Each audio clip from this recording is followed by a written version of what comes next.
All right, students, my goodness. Um, we're on the very last two chapters. This video will be about chapter 15. And then the last one are all those marvelous, marvelous case studies that I hope you have been looking at and studying already. So here we go. So this chapter is twofold.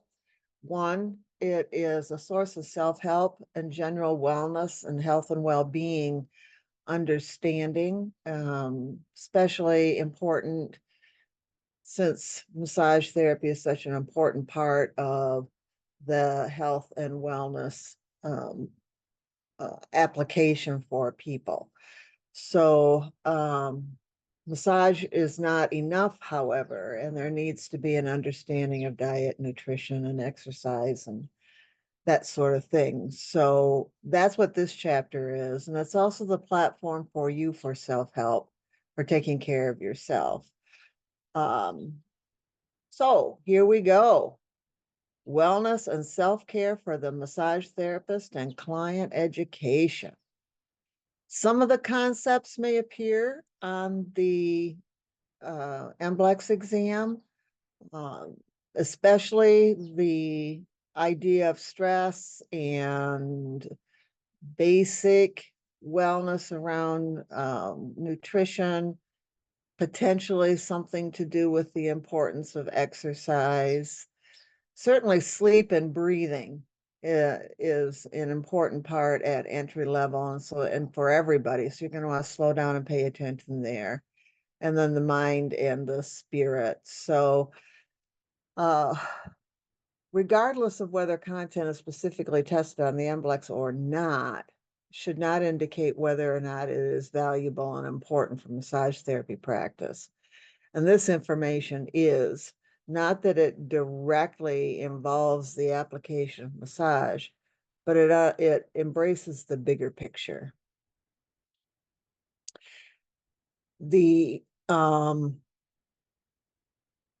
So this, make sure you do the key terms. My brain is wanting to get into the importance of this content. Make sure that when you're reading through this, you're reading for understanding and comprehension of the concepts, not specifically for memorization. So most of the terms you will have encountered already, not all, but most you will have. So this acts as a really good integration chapter as well. So the way this is organized is portrayed here in this box 15.1. And first we're going to talk about the body, which is what our scope of practice embraces. The mind, because not because we directly work with these elements. We're not psychologists and psychiatrists, but we need to have an understanding of the bigger influence around an individual, as well as their internal perceptions. And then the sacred space for every individual that we want to respect. This is the area of respect as opposed to interface or trying to convince somebody of our spiritual pathway. This is theirs. So this is not in our scope of practice, but the principles of it are compassion and connection, and especially for us as massage therapists, our sense of purpose. So the main, this first section describes the obstacles, the challenges to wellness and well-being in our society. We've talked about salutogenesis before. It is a movement towards health. It is a way of thinking. So these principles here, these three are a foundation behind the idea of a movement towards health. I can comprehend, I can manage, and there is meaning. these three um, concepts guide a salutogenic approach to whole person care. Within that, there is a sense of coherence, that there is an understanding of things working together. It says here, a strong sense of coherence helps us find and use resources to cope with stressors and manage tension successfully. Then we become resilient, and resilience is essential to well-being. And then these are some components of resilience. Resilience, the ability to bounce, the ability to respond. Here is a figure that kind of gives a visual about salutogenic approach. So a very important concept. I think you're going to hear more and more and more about this. It's been around a long time. It's not new, but I think that this fits so well with the idea of whole person care and client-centered approach and the biopsychosocial model that you're going to see more about this. And then again, we go through and look at stress. So this should not feel new, but it's always good to recall and remind and rethink and revisit information. Stress is a huge factor that our society, ourselves, our clients, our world is coping with. Then we take a look at, in well-being, how do we protect ourselves with defensive measures? And when do we know when to quit?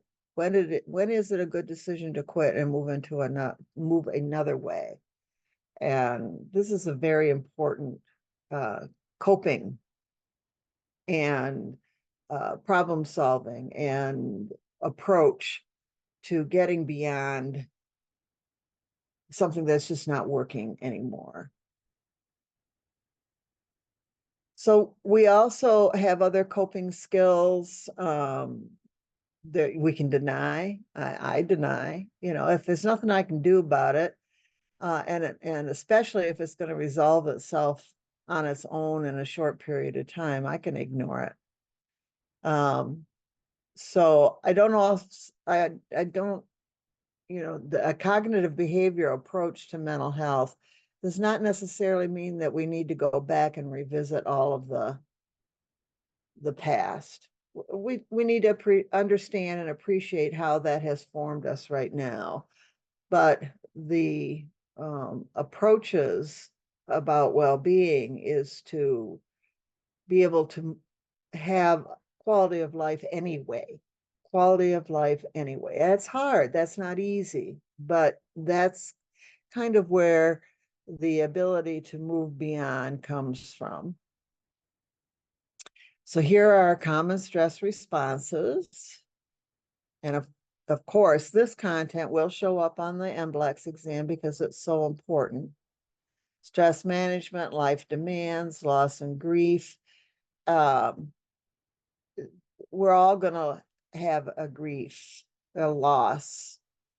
It's part of being alive. And so, but there's a physiological process to that. Then massage therapy can be part of a comfort, a quiet comfort as a person is going through this grieving as a healing, grieving as a healing.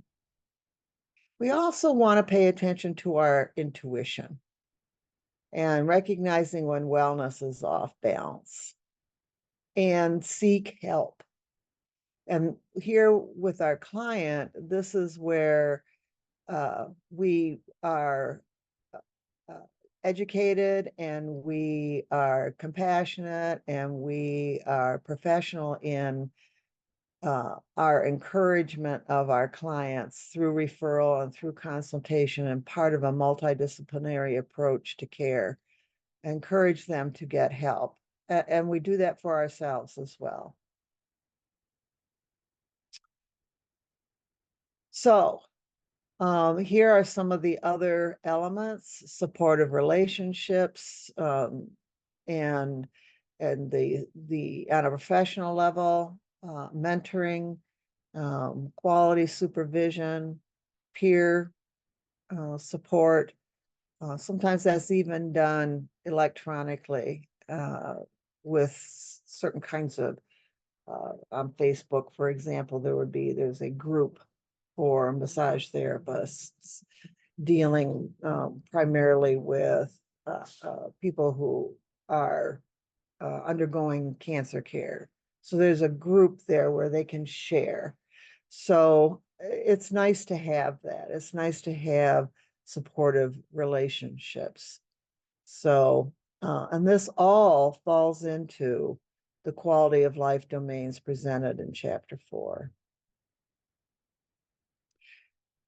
Nutrition, um, the basics, the foundations of nutrition, not stuff on the periphery, is discussed here, and an overview of the main food groups and why we need these elements in our body, how to plan a healthy diet, and the importance of hydration and the functions of water in the body. So water is important. Our skin is like a fish bowl that contains this fluid environment of our insides. And so we need water. And one of the crises we have globally is water. And my own little 2 cents worth here is, I think water and access to water is going to be one of our most important elements as we move into the future, because we are a water being. So, it's an important issue, but I want you don't drink water after a massage to flush toxins from the body. Now, water is part of your body's natural detoxification process. So we need to stay hydrated, right? But we don't tell somebody at the end of the massage, now you drink lots of water because massage releases toxins from your body and this is going to flush it. We know that's not true. Quality food, clean food is important and increasingly hard to get, but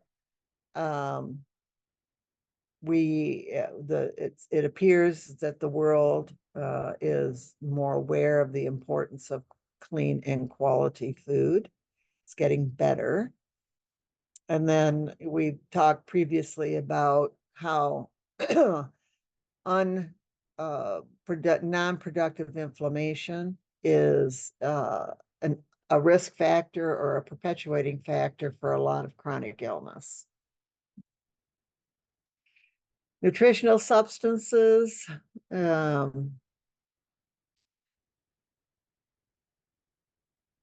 probably a high quality multivitamin mineral, combined with healthy food choices and eating is prudent, but our body doesn't recognize individual components. It doesn't recognize as well, the mineral calcium when you take calcium, for example. Our physiology is built to extract this stuff from food. So our main source of our nutrients should come from food. And then our key points. Physical fitness is essential. Moderate exercise, maintaining physical strength, but exercise can be overdone as well. Just like eating, food can be an addiction. So can exercise. And so we need to look at what's, what is helpful, what supports health and well-being, and then other reasons why we might eat or why we might exercise or avoid exercise. And over and over, it appears that the best exercise is what our body was built for, which is to walk and to lift and tote and carry. So fitness is that term that indicates that our body is able to perform physical work. Of course, massage therapy is an excellent exercise. It provides demand to maintain stable joints. We are applying a force. We are standing up most of the time rather than sitting down. We have a constant movement. It's a really good mimic normal for how our bodies were designed. What happens, and many of our clients will be deconditioned, and a way, a moderate fitness program integrated into the lifestyle is important for well-being, and it's important for our homeostasis. We have to have it at some level.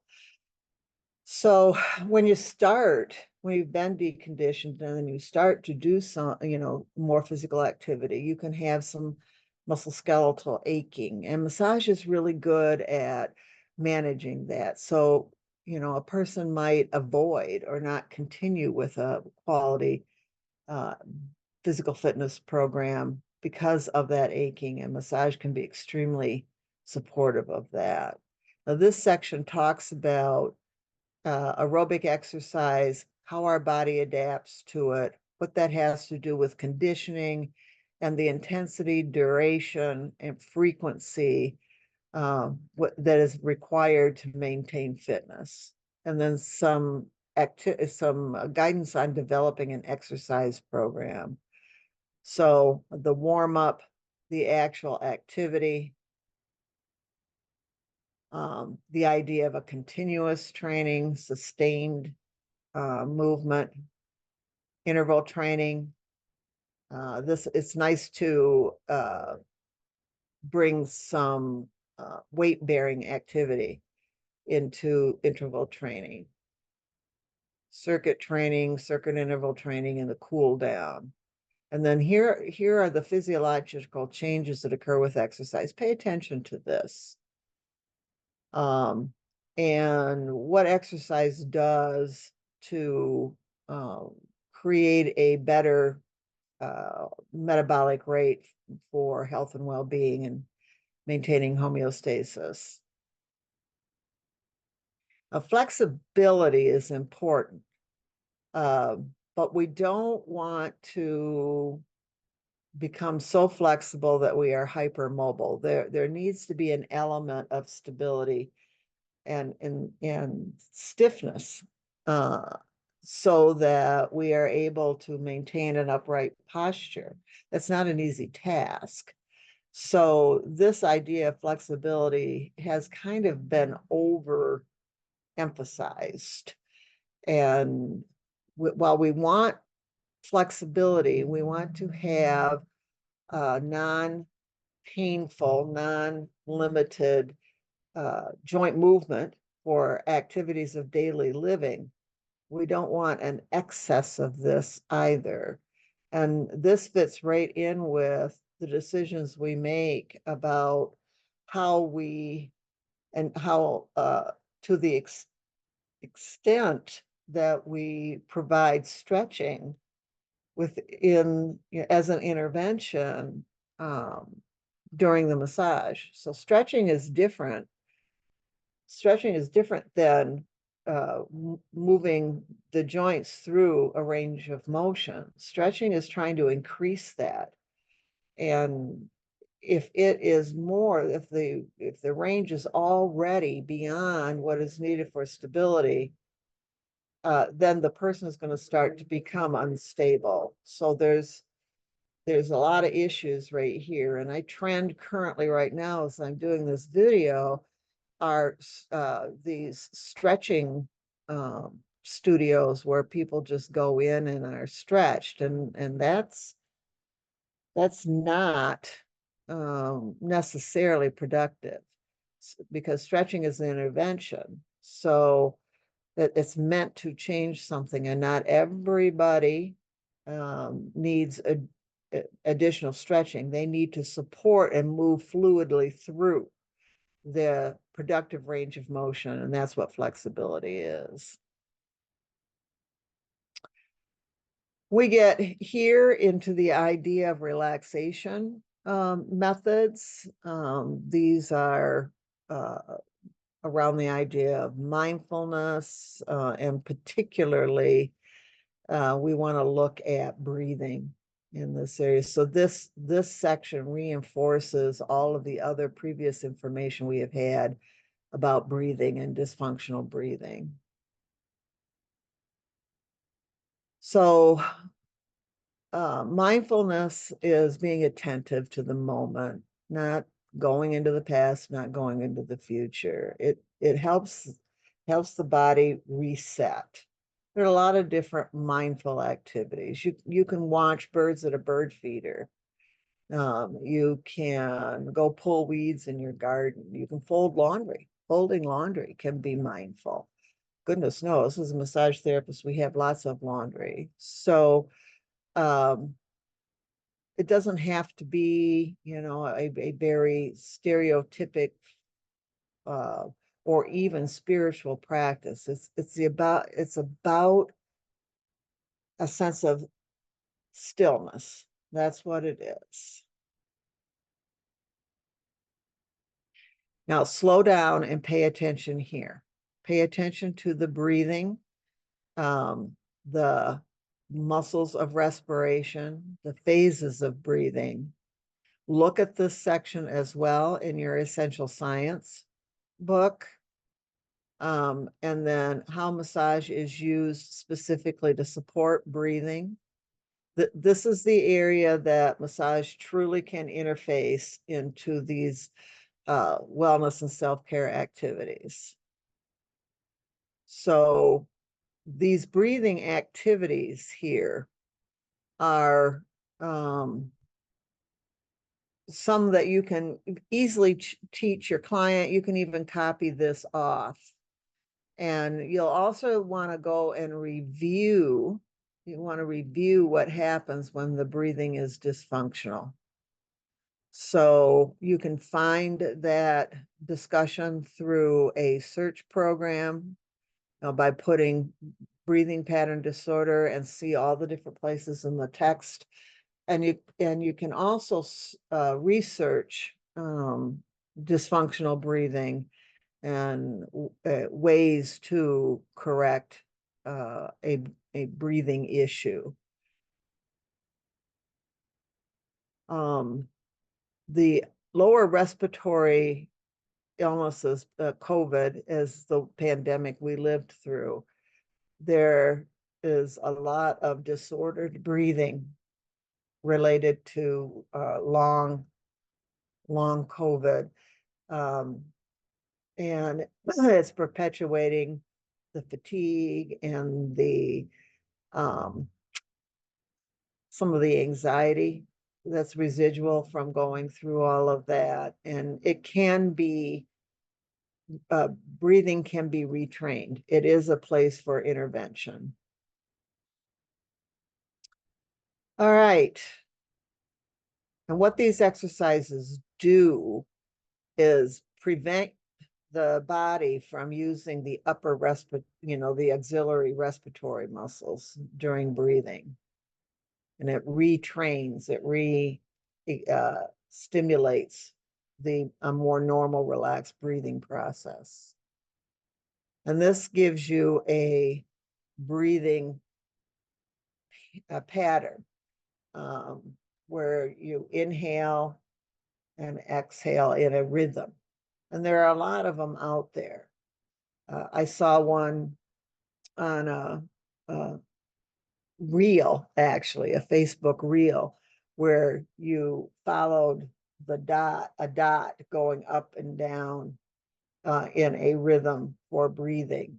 So essentially, your exhale needs to be 2 to 3 times longer than your inhale. If the baseline for disordered breathing is breathing in excess of demand, so we're over breathing, and that's why exercise helps this, because the demand, physical movement, then better matches what the oxygen levels we're bringing into our body. So then the breathing meets the demand.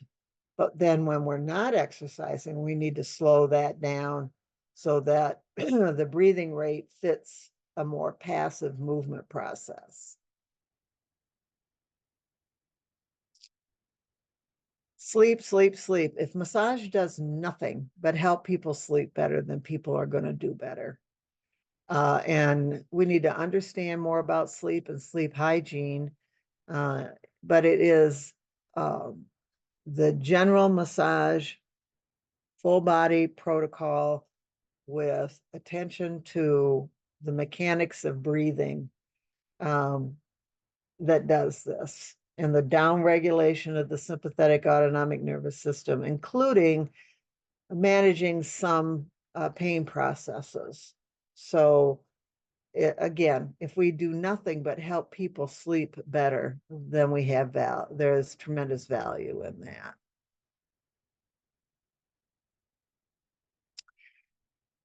When we get into this area related to the mind, um, uh, now we are not necessarily within a scope of practice, but we are in an understanding of our humanity and our in people and in ourselves.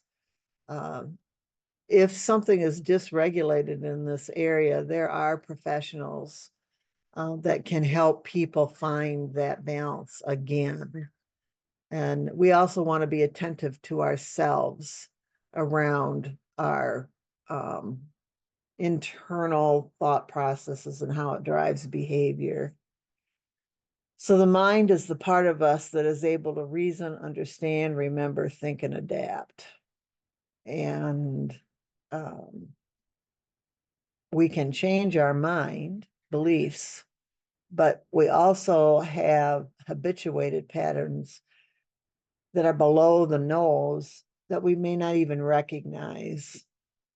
The increased focus on implicit bias, these types of biases are habituated, they're below the nose, and that's not easy to shift and change. So it's a cycle. What drives what?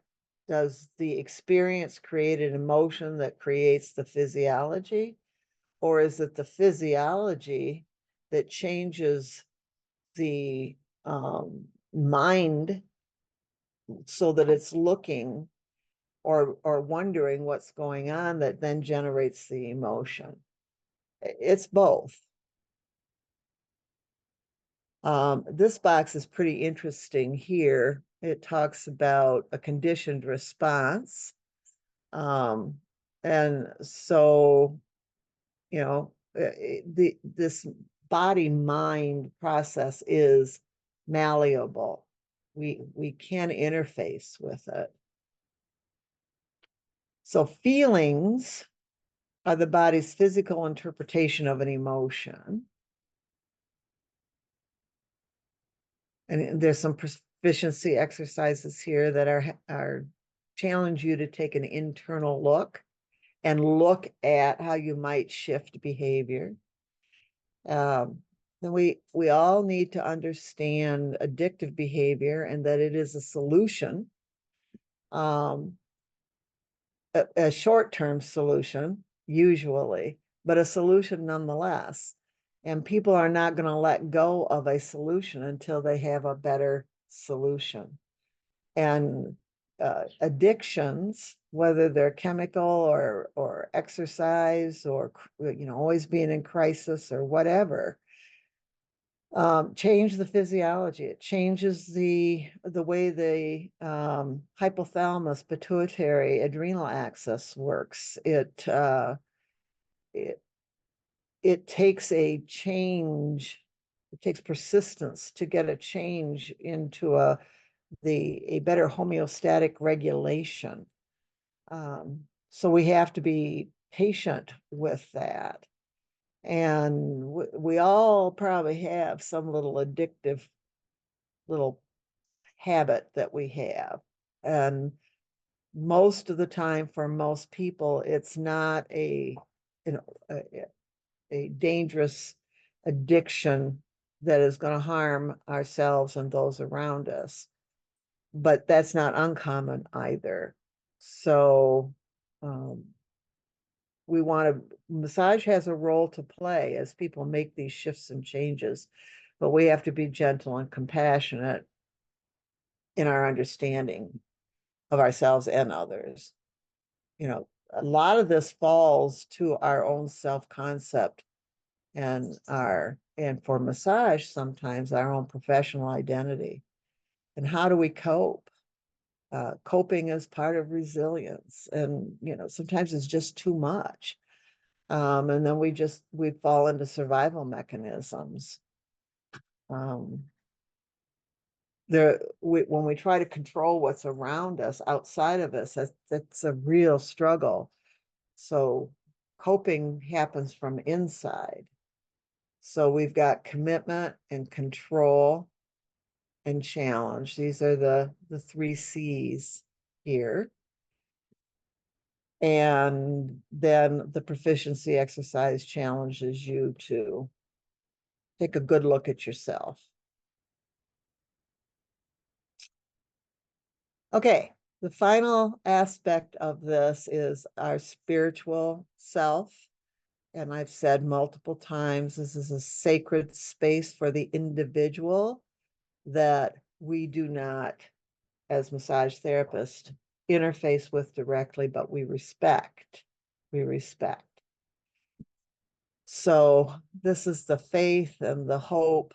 Um, these elements are not connected with any specific religion or discipline or practice. They're part of all aspects of a spiritual pathway. And love in the sense of compassion and understanding and forgiving. It's gentle, it's forgiving, non-judgmental. The ideas of compassion and empathy, and um, this is not easy. Uh, so, um, but it still comes into these three main parts of nurturing our spiritual self. So, this proficiency exercise, I think, is especially important as you're nearing the end of your education here at Health Enrichment Center. It's during a learning experience, one or two people may emerge that teach us more than we could have expected to learn. These individuals may be a fellow student, a client, a teacher, other school staff, a family member that has helped you through this, a friend. Um, Often the learning has nothing to do with the courses we are studying. This is a love sharing, and it's suggested here as a wellness activity that you find a way to say thank you for that. And this exchange of compassion and appreciation is part of a wellness journey as well. So faith, hope, and love combine to have far more strength than fear, destruction, and hate. And that's where I focus as much as I possibly can without ignoring things that that threaten faith, hope, and love, um, and do what I can to support an environment that embraces these concepts. So, um, regardless of culture, religion, or experiences, forms the faith, hope, and love forms the spiritual strength that gives us the inner peace to persevere, to be resilient.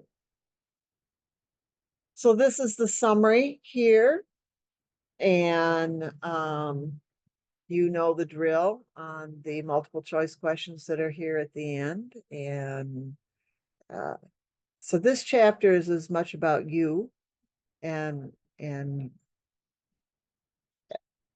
and your interface with yourself as a human, living a human experience, and the path of service that you have chosen as a massage therapist. Um, it's a humble profession. Massage therapy is humble, but there is its strength. And I'm proud. I am proud to be a massage therapist and teaching all of you. We serve in a very important way.